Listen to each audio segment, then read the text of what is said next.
Muy buenos días, hoy es viernes 17 de abril de este año 2020 y esta semana gloriosa que hemos estado viviendo desde el martes, teniendo este estudio bíblico con imágenes y diagramas que nos han, a través de la palabra de Dios, ¿no? Nos ha estado enseñando sobre lo que Dios quiere edificarnos. Estamos abordando en este día viernes principios éticos perennes expresados en el pacto antiguo, ¿no? En el antiguo pacto. Encontramos aquí, bueno, como lo ven en pantalla, dignidad de la vida humana. De pronto hoy que estamos viviendo tanto tiempo, ¿no? Adentro de nuestras casas, con los chicos, con la esposa, el esposo, y es como que no vivíamos tanto tiempo adentro de las casas y hoy nos tenemos que tener más paciencia, más respeto, y esta clase, esta enseñanza de este estudio bíblico va directamente a eso que estamos hablando. Dice dignidad de la vida humana. La vida de las personas es protegida. Eso lo vemos en Éxodo 20, capítulo 13. Dice dignidad de la mujer. Dignidad de la mujer. A pesar del estado subordinado de la mujer en la sociedad, la ley confería derechos a la mujer en aquellos días y lo vemos en Éxodos 21, 7 y 10. Muy bien. ¿Qué enseñanza nos está dejando esto? Punto número 1. Dignidad de la vida humana. Punto número 2. Dignidad de la mujer. Punto número 3. Dignidad personal.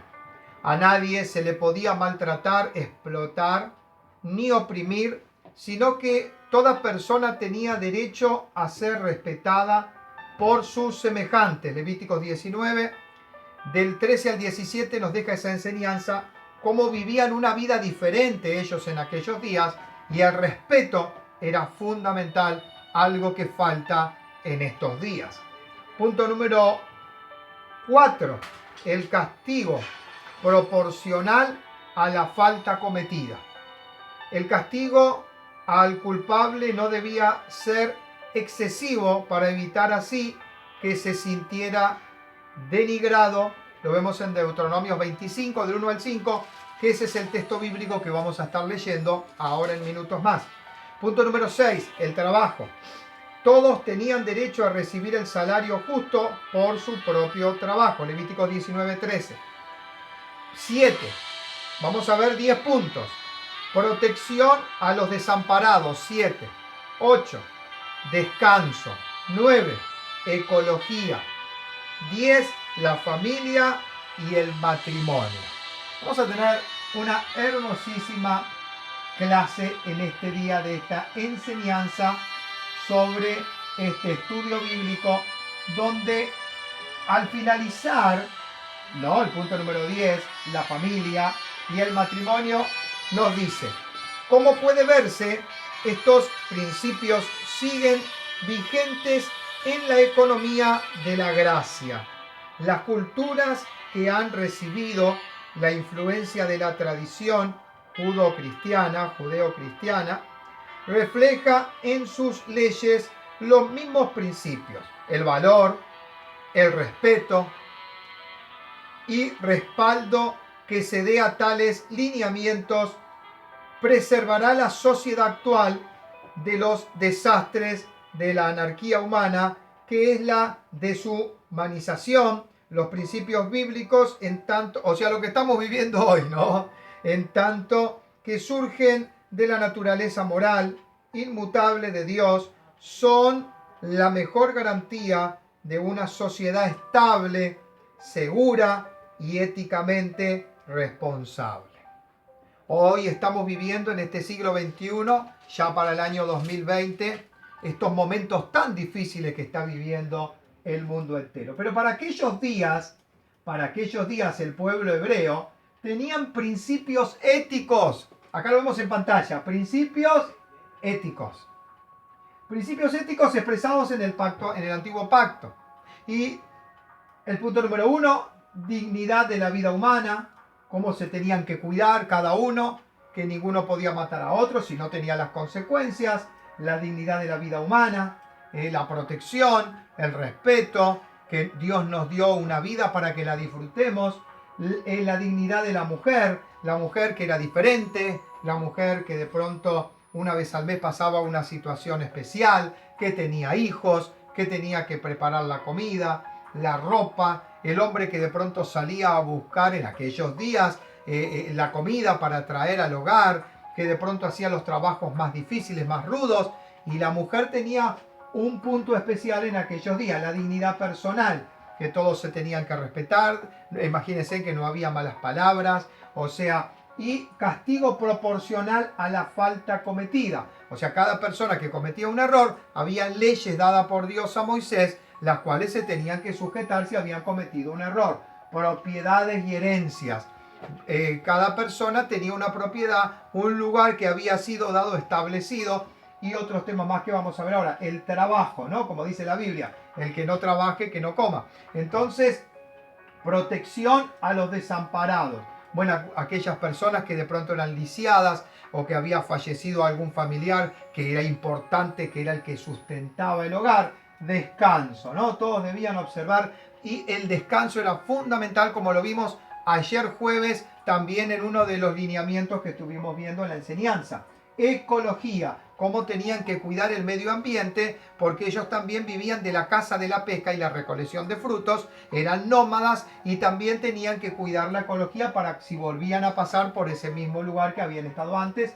La familia y el matrimonio. La familia, los padres con los hijos, pero también la pareja. Muy bien, vamos a leer Deuteronomio 25 del 1 al 5, nada más que ese texto bíblico que está expresado, acá está, en Levíticos capítulo 25, acá, Levíticos capítulo 25 del 1 al 5, dice así, que para mí es el más importante en estos días. De todos esos 10 puntos que tocamos, que todos son importantes, pero este me pareció más relevante. Si hubiera pleito entre algunos y acudieren al tribunal, habían jueces en aquel tiempo, un grupo de personas que se dedicaban a juzgar según cada caso. Si hubiere pleito entre algunos y acudieren al tribunal para que los jueces los juzgasen, estos absolverán al justo y condenarán al culpable.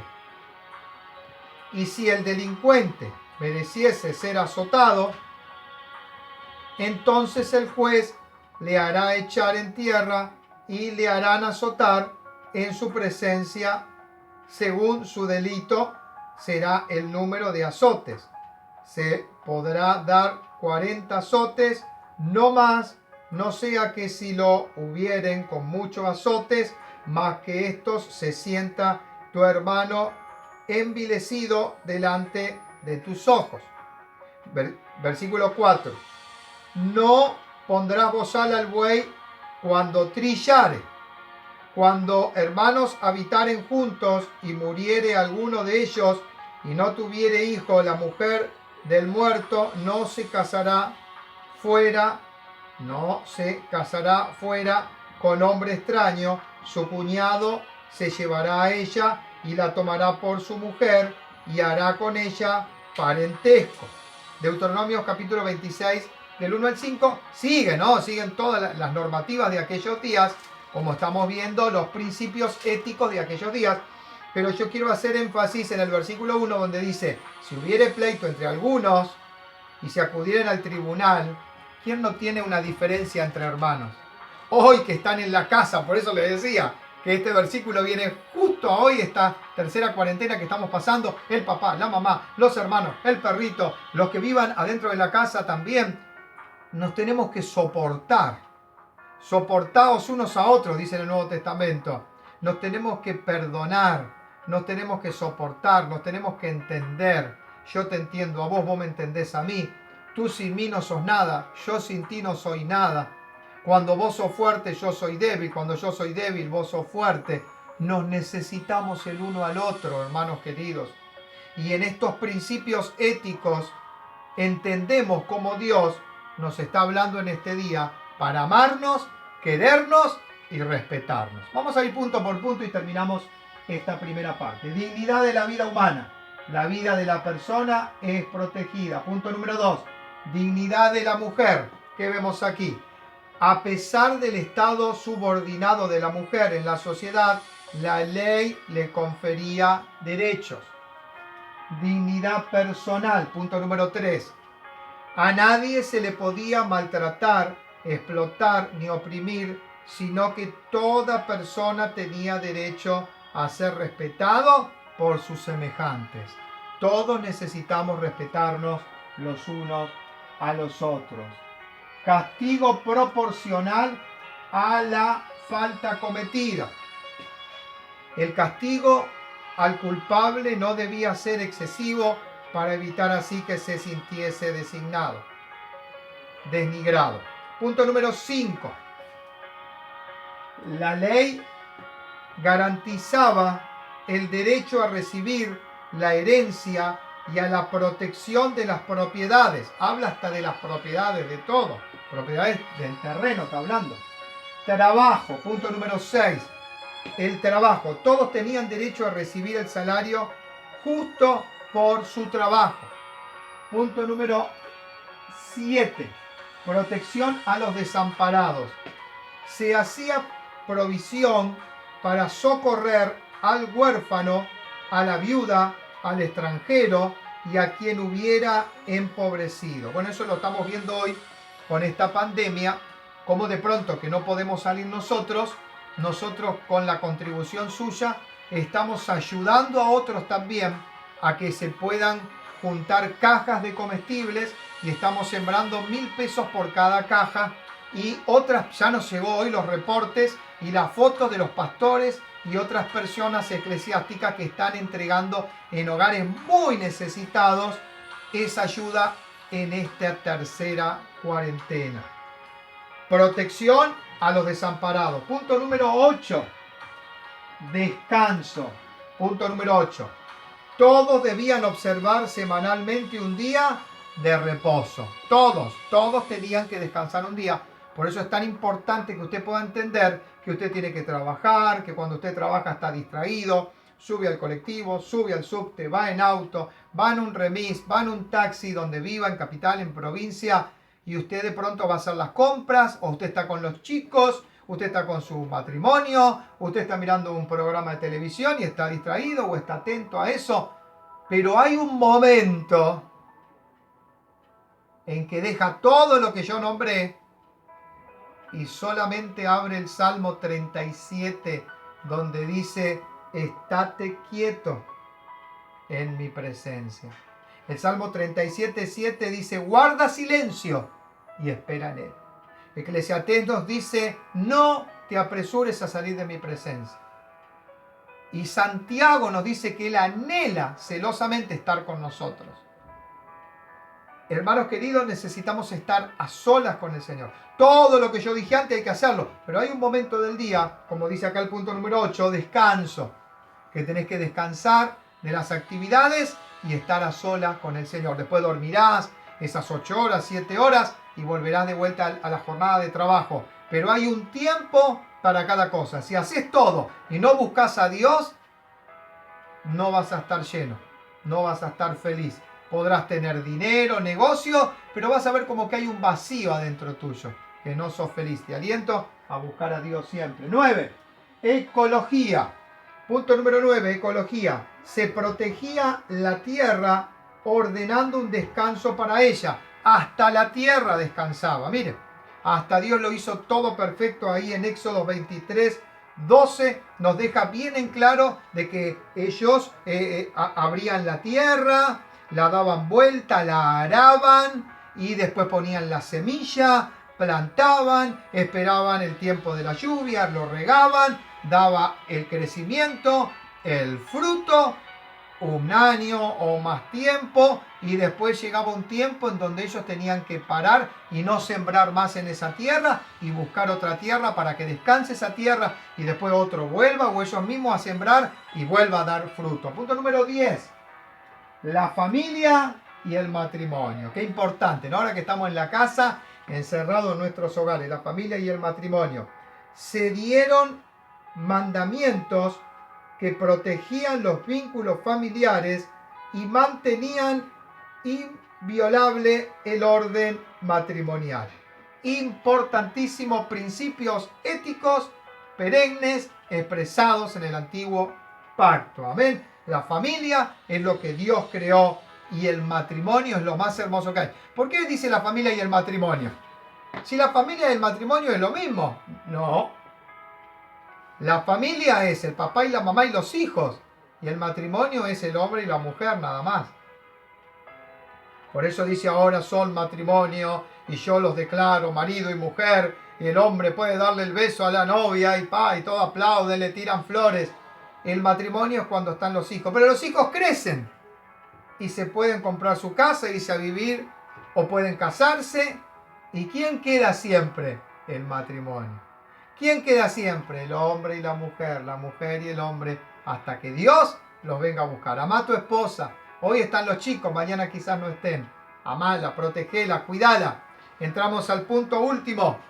El templo de Salomón, oficiales religiosos del templo. Amén. Impresionante el templo de Salomón. Habíamos visto el tabernáculo, que era una iglesia parecida al templo, pero movible.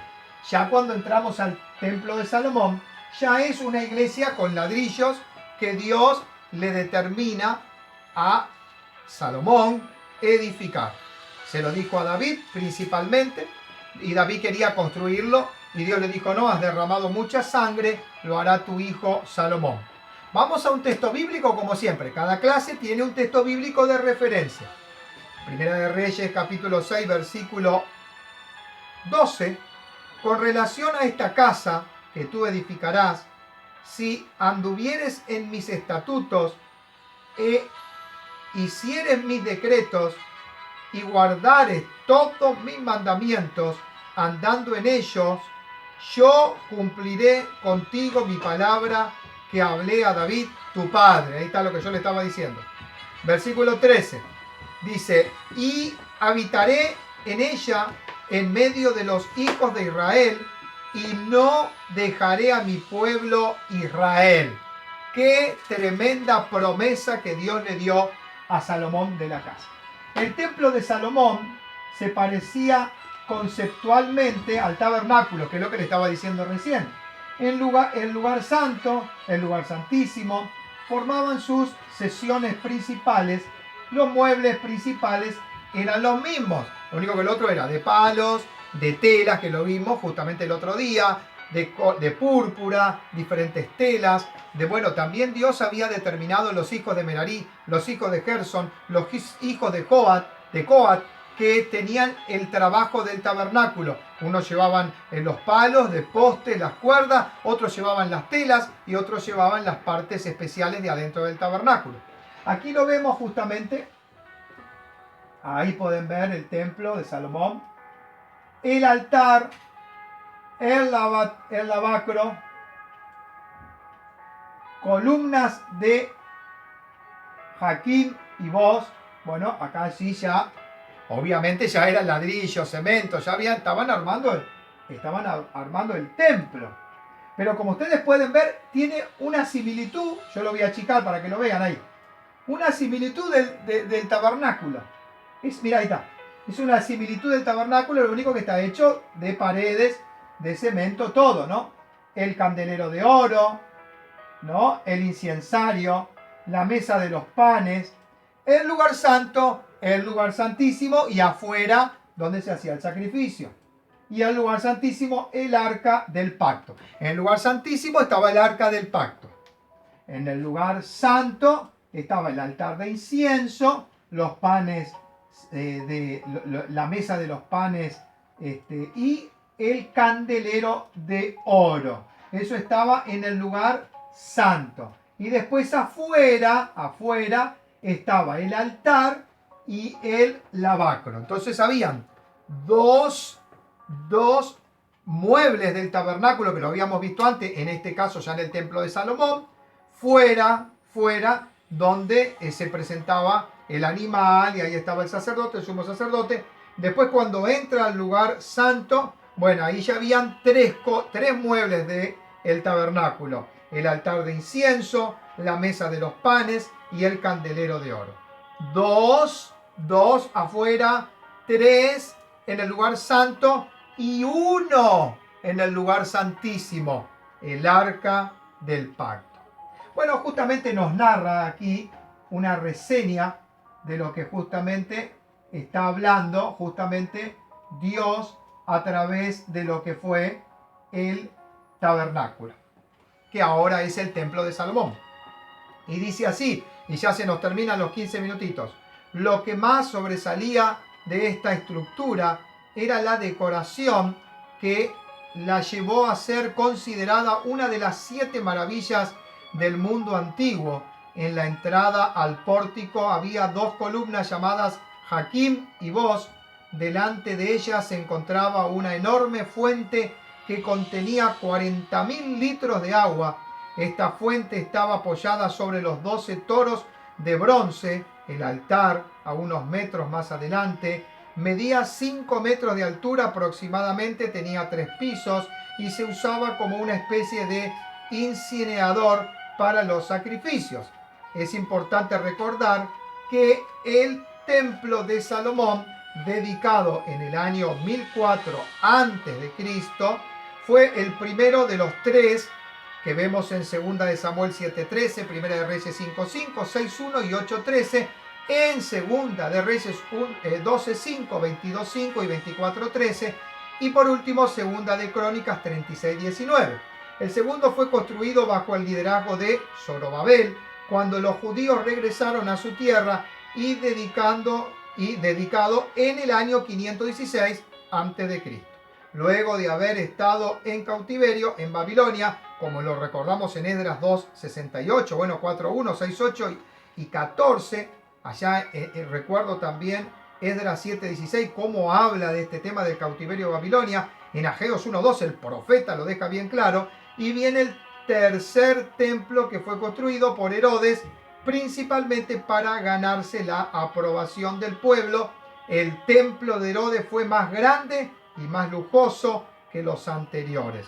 Ya lo vemos en el Nuevo Testamento, en Mateo 24:1 y en Marcos 11:15, y Lucas el médico hablando en 2:27, y ahí el apóstol amado en Juan 2:20, como lo deja bien claro. Dice, para otra perspectiva del templo de Salomón, se puede ver bien el mapa y el diagrama, que es lo que estuvimos viendo recién.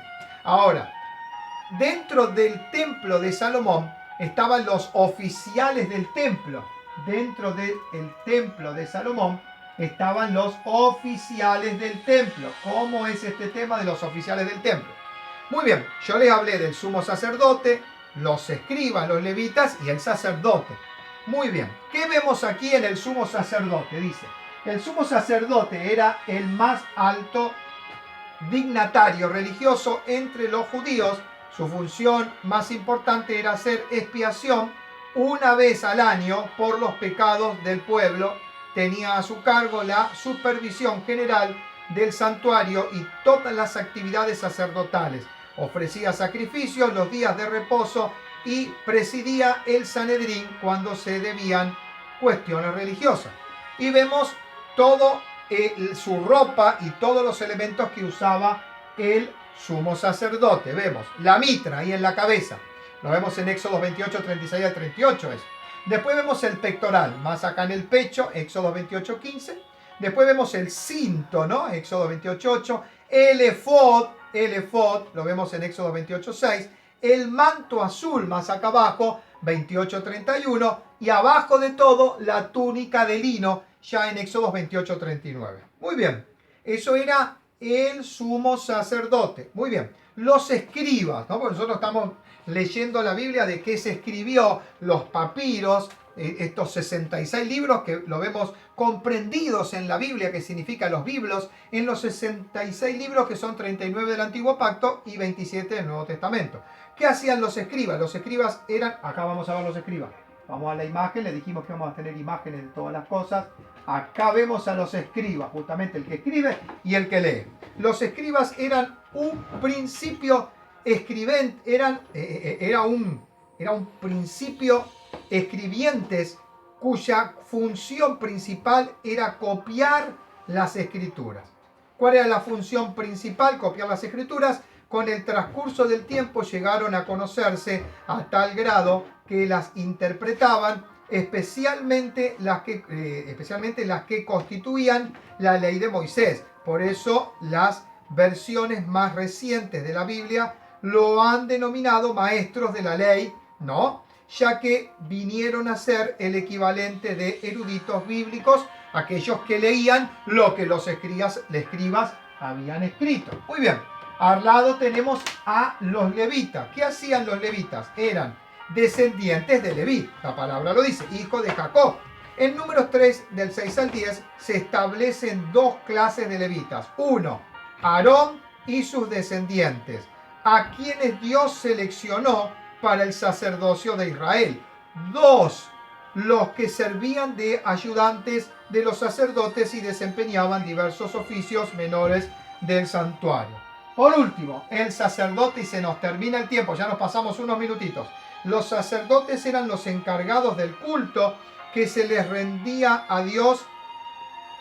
Actuaban como mediadores entre Dios y el pueblo. Después que se construyó el templo de Jerusalén, se especializaron sus funciones, la principal de las cuales era el ofrecimiento de los sacrificios. Hermanos queridos, oficiales religiosos del templo lo vemos aquí, ¿no? Los escribas, los levitas y los sacerdotes. Verdaderamente que poder abordar a los oficiales religiosos del templo es verdaderamente una clase hermosísima. El templo de Salomón y lo que estuvimos viendo al principio, principios éticos perennes expresados en el Antiguo Pacto. Dios te bendiga. Tremenda la clase de hoy. Se fue unos minutitos más, pero sé que fueron de mucha bendición. Nos vemos hoy, 19 horas, en el programa Llevando a Jesús a tu casa. Dios te bendiga.